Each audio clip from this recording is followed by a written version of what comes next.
and welcome to The Sound of Economics, podcast from Bruegel, the Brussels-based economic policy think tank. I am Maria de Mergis, Bruegel's Deputy Director, and today I'm hosting the Director's Cut of The Sound of Economics podcast.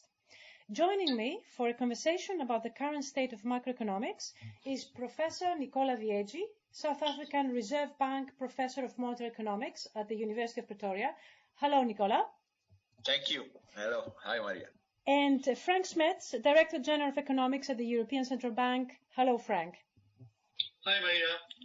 Thank you both for joining me for a topic that is actually very special. There has been a lot of discussions on this issue, and I thought that you are two very suitable people to have this conversation with. You both have experience with the academic part of macroeconomics, but you also have a lot of experience in the way that we use macroeconomics. And my questions to you, if I may start, would be, what did macroeconomics do wrong and therefore miss to predict? What, in all senses of the word, has been the most severe crisis in our lifetime? And if I may start with you, Nicola, what did you think macroeconomics has done wrong prior to the crisis, before we can even think about changing macroeconomics? Well, actually, I was reflecting a bit to this theme when after receiving the invitation. And obviously, a simple answer would be that we never really consider or we never really internalize the development of the financial sector and the globalization of the financial market in our macro models. Therefore, we never really consider the imbalances that were coming in the financial market as a relevant issue for our macroeconomic models. The more I think about it, I mean, there is an element of, the defensiveness also in terms of what macroeconomics is. In the sense that macroeconomics has got this characteristic of being an engineering. It's an engineering that always deal with whatever problem it seems more important at that time. A lot of the development in macro are really a response to events when they happen. And for example, it's not that we didn't see the imbalances. It's that because these imbalances didn't seem to represent a significant effect on our inflation and output, we gave another explanation of the imbalance. Therefore, for example, if you consider European Union, when you had the imbalance of the current account, the discussion was that this imbalance are not a problem because it is an imbalance that can be justified by the difference in capital return in different countries. Yeah, but if I may, Nicola, looking back, that looks pretty naive, right? I mean, the imbalances, you mentioned the current account imbalances. We were talking about severe current account imbalances in the euro area, and we just, simply because we didn't see it somewhere, as you say, we didn't see it in inflation, we didn't even see it in the exchange rate, we just ignore it as though it's a no relevant problem. But that's actually the problem, no? No, you see, if you want, it's even worse. It's not that we didn't ignore it. We gave an explanation of why that happened. And therefore, we had a narrative that explained, in the context of the model we were using, why we had those imbalances. And therefore, that's why I'm saying, the economics, macroeconomics as an engineering, that really we react and we develop our model often as a response to a specific issue that we face. Therefore, it's a sort of it's like we model for the previous crisis. Yeah. And therefore, it's not that we were. In a sense, this one is also a characteristic of macro. It's the way macro was developed from the beginning. It was never developed by first principle. Therefore, almost by definition, cannot capture everything. And therefore, obviously, the crisis, represented a big indication that we need to develop our understanding of the relation between finance and macroeconomics. We need to have a better understanding of the role of capital flows. For example, being in South Africa, this one become the very, very important issue that we deal, that we need to model develop every day, that is how we deal with these big financial flows that also define a different kind of shocks that the economy. But it's the case that macroeconomics is a lot about abstraction, right? If you're trying to attack a problem, you need to abstract in order to be able to understand it and analyze it. But the question is here is how we might abstract it to irrelevance. You know, I mean, I'm being provocative here. I don't necessarily mean that macro is irrelevant, but you know, if you're going to miss huge imbalances, if you're going to miss crises of the sort that we've seen through abstraction, then obviously you might be doing something wrong. And if I may turn to you, Frank, you're one of the fathers of the big models that we use in standard macro. And you know, what's your view on this? Well, I mean, first of all, of course, we can blame macroeconomics or macroeconomic theory or practice. But I mean, these models, they don't speak. No, it's really the economists that use the macro models that we should look at, and also the policymakers that use the macro models. Sure. And of course, when we look back, we were in a period which was called the Great Moderation. Mervyn King called it the nice period, the non-inflationary, continuously expanding period. And that period was well explained by sort of the standard macro models at that time, which were the Keynesian models that I also worked on, and which to some extent had interacted a lot with sort of the inflation targeting, price stability oriented monetary policy regimes that were set up since the late 80s and the late 90s. Now, in the meantime, and so everything looked nice, as Mervyn King said. Now, in the meantime, of course, these imbalances were developing, and I don't think it was not that we didn't see it.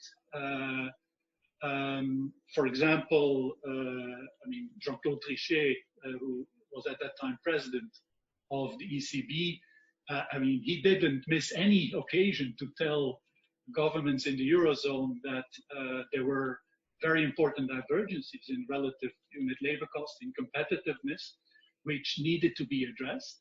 But he thought that that needed to be addressed by governments and by other policies. And of course, the current account developments was part of that.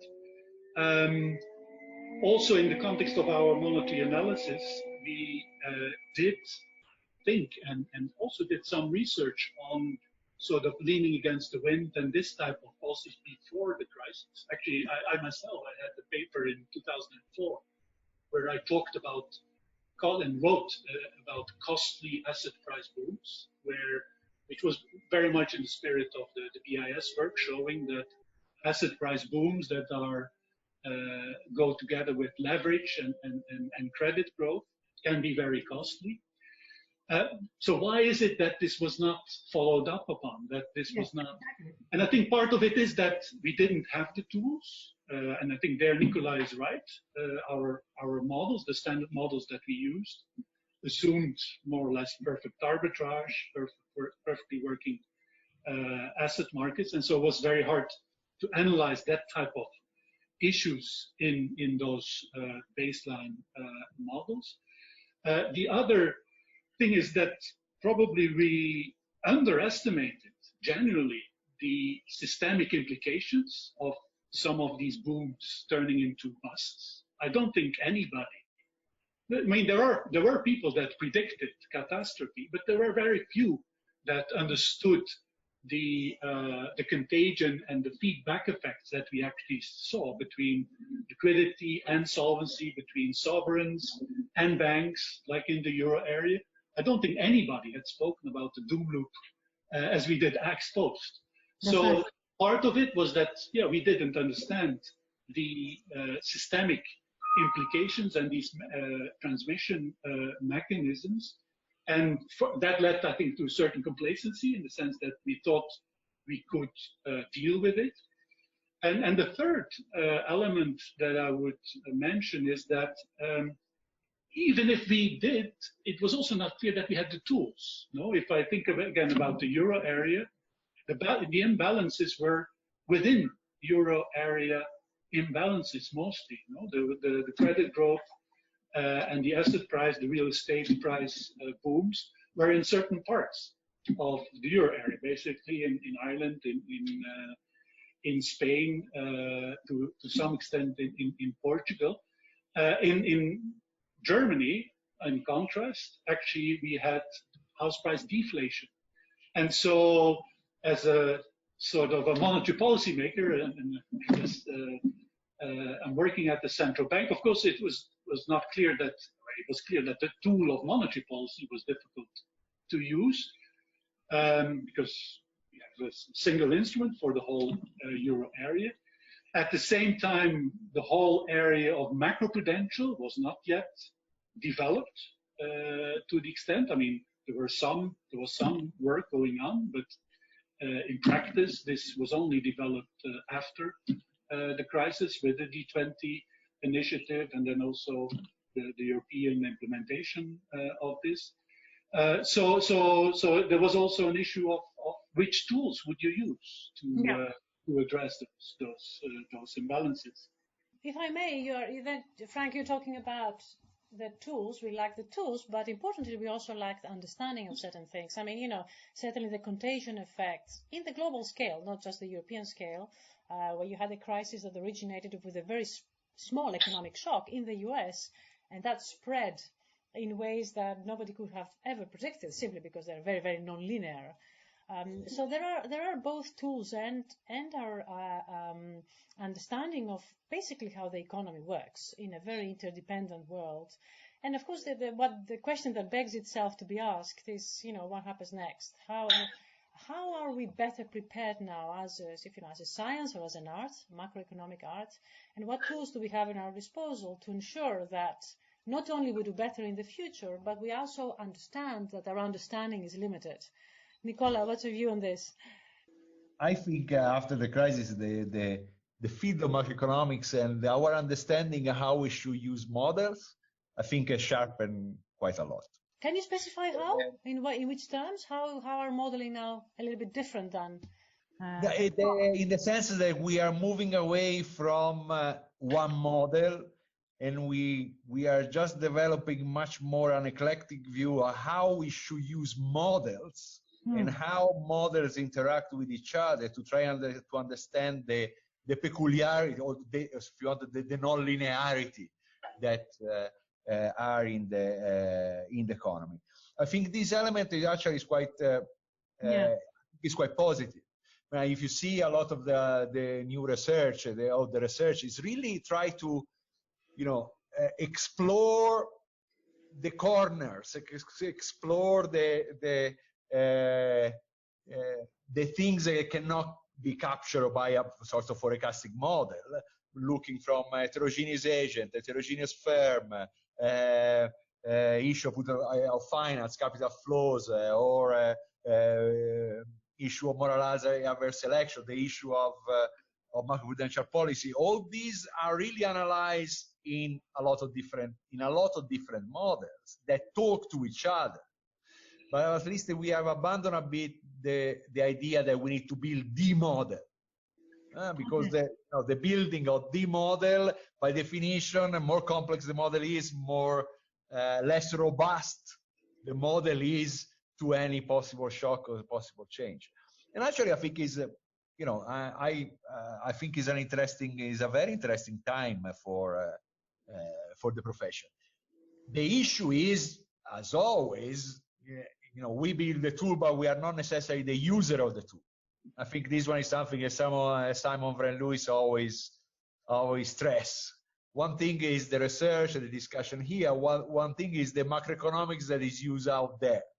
Yeah. If you want, is that Frank? Yes. No, sorry. No, I agree with Nicola.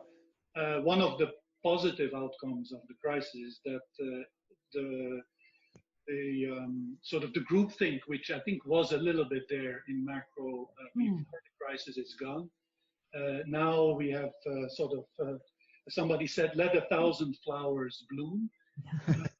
Now, in in the practice of policy making, of course, it's never the case that one model sort of dominates. I mean, in the practice, there is actually lots of models. I mean, if I look at our last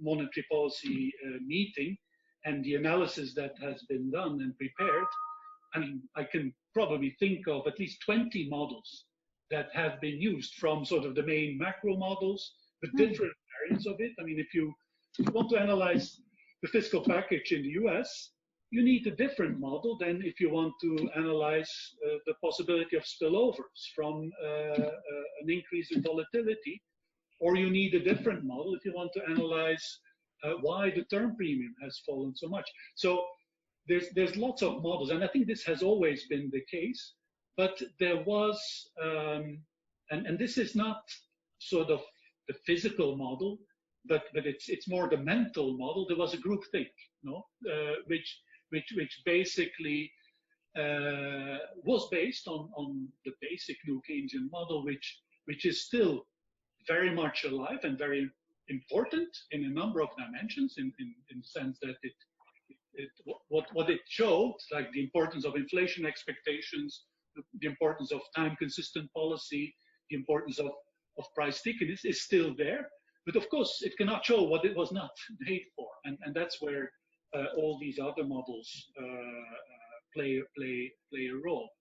Now, in policy, it is also important, right, to have sort of a language when you talk amongst economists. And so I don't think the solution is that we just have lots and lots of small models and do not try to actually kind of integrate again some of these new developments. I think synthesis is also very important in macroeconomic theory and practice. And I don't think we're there yet, but as Nicola said, I mean, there's lots of, it's probably one of the most interesting times to be a macroeconomist. There's lots of research on, not only on incorporating finance in macro, but also on heterogeneity.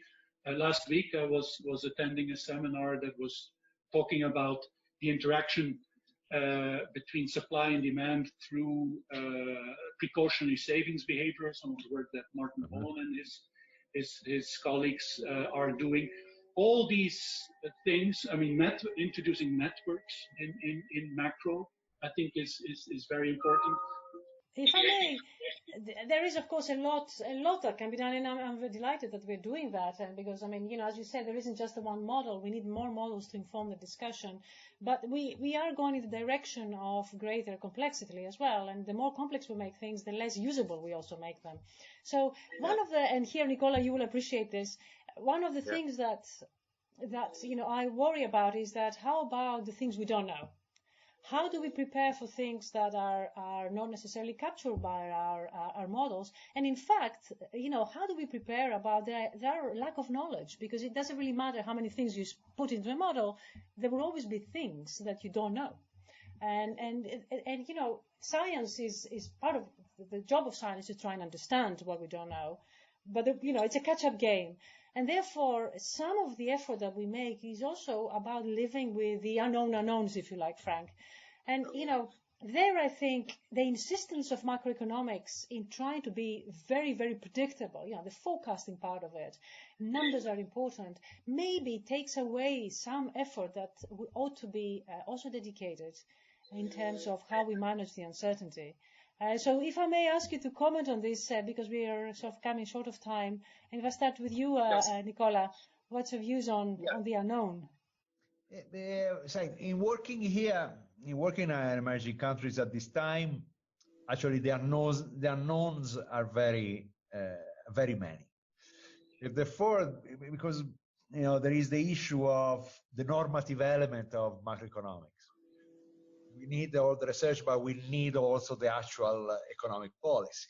And what we are experiencing now for our emerging countries is the nature of the shock we are facing are not predictable anymore.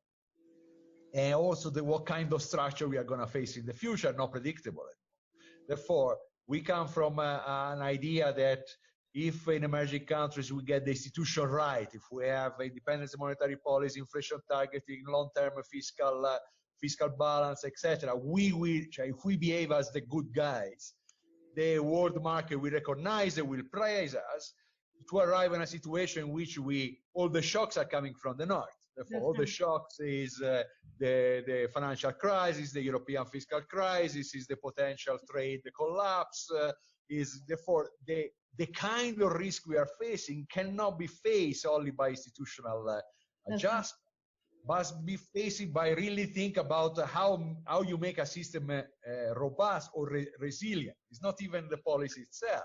It's the ability of the system to adjust and react to the things when they happen.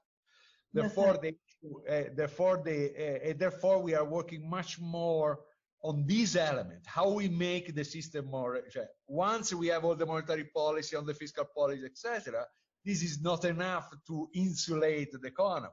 We need to make the economy. Therefore, we have to build much more buffer stocks. That's right. Both economically and socially. It means also the level of education. It means, all the aspects that make a society resilient and resistant to change that we cannot predict. I see, Nicola. The element of unpredictability become really central in what we are doing here. And dare I say, not just in emerging countries. Frank, don't you agree? We're facing shocks. But we have the institutions. I mean, we follow the textbook when it comes to the build-up of institutions, but the shocks remain. As I said earlier on, the financial crisis started with a very small economic segment in the U.S. that spread in ways that were totally unknown. But also, now the threat of trade wars. We need to prepare not only with multiple complex models that allow for many dimensions, but prepare for things that they're very difficult to prepare for. Yeah, how do you go about that? I mean, first, I guess two principles come to my mind. First one is do not harm. No, so, right. If you are a policymaker, then at least you should try not to cause trouble yourself. And of course, then the question is, okay, how do you do that? I mean, one is by actually having a clear, transparent mandate, because that actually helps anchor expectations and probably makes the system more robust by itself. But sort of the Hippocratic oath, I think, is one principle in this type of environment. Do not add to volatility. I mean, the second one, I think, has to do indeed with building more resilience sort of systems, economic systems, and to some extent that's what one of the main lessons has been of the crisis. That is to build up buffers. I mean, buffers in the financial system, buffers not so much, but in the fiscal policy. Buffers even in monetary policy when you think about the small positive inflation number. So that's one way of making the system more robust to shocks. I mean, having said that, I mean, in the end, as a policymaker, you have to make decisions, and most of the decisions are forward-looking. Your actions. That's right. In the future, so we should be very much aware of the uncertainty there is around our forecasts, but I'm afraid we cannot not forecast. I mean, what's important is not to put too much weight on your baseline, to put a lot of weight on the uncertainty, but more importantly to try to think about alternative scenarios, alternative That's right. Yeah. stories, try to think out of the box and see what it implies for you. Okay, so then what I take from you for today is that we need more models to be able to tell more stories and increase our understanding of the things we've missed prior to the crisis, and then build up buffers in order to allow us to think about the things that we don't know yet. Exciting times ahead, I agree, and it's a good time to be a macroeconomist, a lot to do. But I'm afraid this is all the time we have for today, and that brings us to the end of this podcast.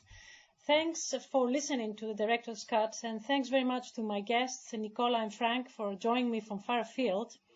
You can find more of Bruegel's blog posts and publications on our website at www.bruegel.org. I hope you'll join us again for The Sound of Economics. Until next time, goodbye.